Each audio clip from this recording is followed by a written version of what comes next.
Today, various social issues plague contemporary society, especially involving inequalities amongst people. One of these disparities in particular is the discrepancy between men and women's pay for equal employment. A key term to note in this discussion is that of social inequality. Unfortunately, this phenomenon is vast even in the modern world, as we are still taking strides to alleviate some of the challenges sparked by this inequality, which is defined by Schaeffer as a condition in which members of a society enjoy different amounts of wealth, prestige, and power. These social inequalities mark social movements to rectify these disparities, which are defined as organized collective activities to bring about or resist fundamental change in an existing group or society.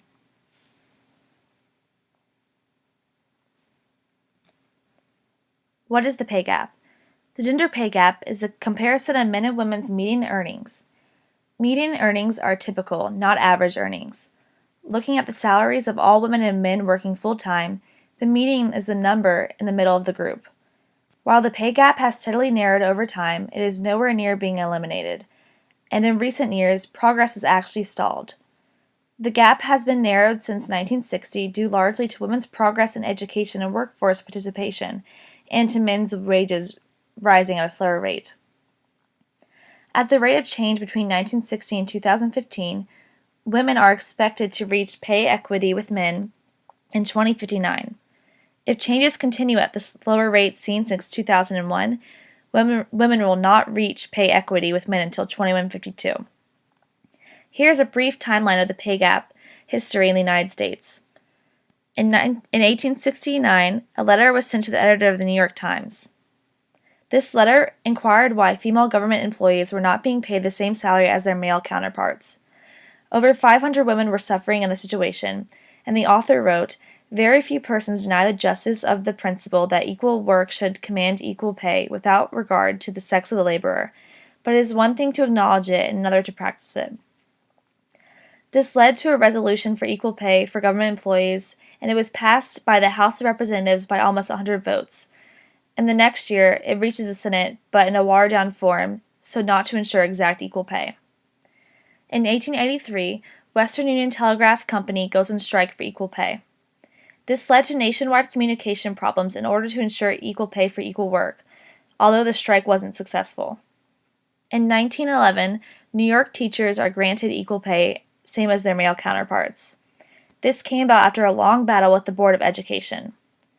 In 1918, U.S. Employment Service lists jobs appropriate for women in wartime. The National War Labor Board decides that they should be paid for the same for doing these jobs. In 1947, Secretary of Labor's Equal Pay Amendment is rejected. In 1968, JFK signs equal pay law into effect. While it was met with a great deal of opposition, this was noted as a big win for the issue.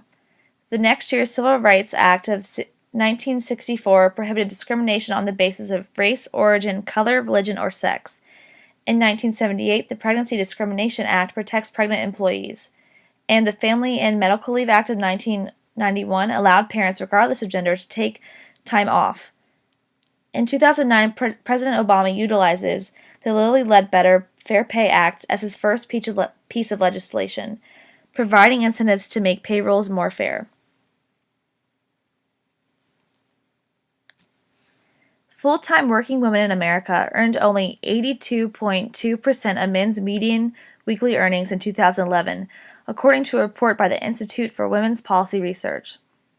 Women earned less than men in almost all occupations, especially exceptions being only the stock clerks and bookkeeping positions, where women earned slightly more or equal to their male counterparts.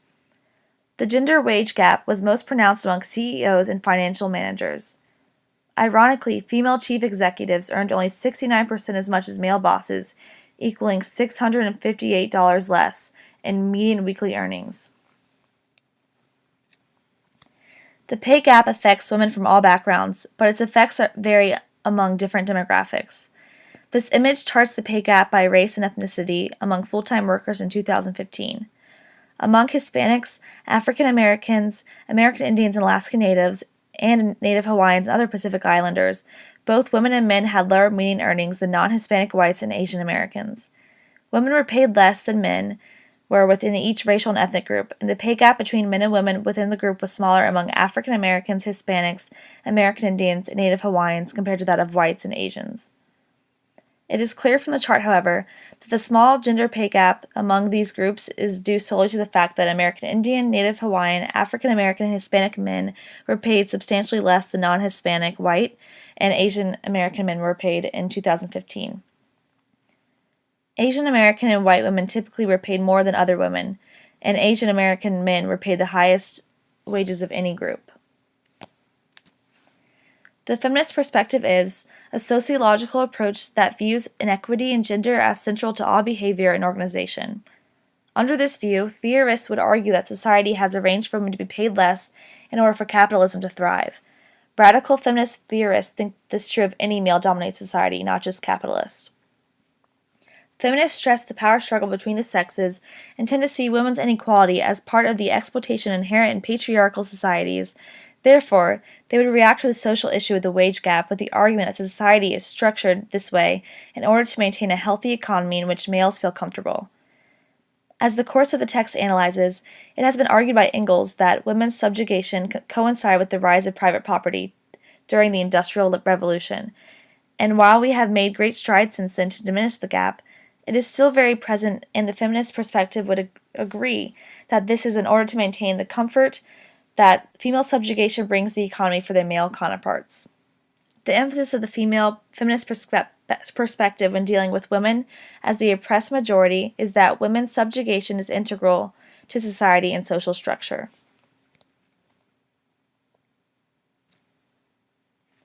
The conflict perspective is a sociological approach that assumes that social behavior is best understood in terms of tension between groups over power or the allocation of resources, including money. Conflict theorists would argue that while society appreciates the various vocational skills that are unique to women, they much prefer the instrumental skills that men possess and therefore reward males more based on this view. Under this perspective, it is viewed that the wage gap occurs due to the societal truth that males are seen as like the bourgeoisie or capitalists, as they control most of society's wealth, prestige, and power, thus being paid more. Females are compared to the proletariat, or workers, as they can acquire valuable resources only by following the dictates of their bosses, yet their work is constantly devalued, resulting in them being paid less.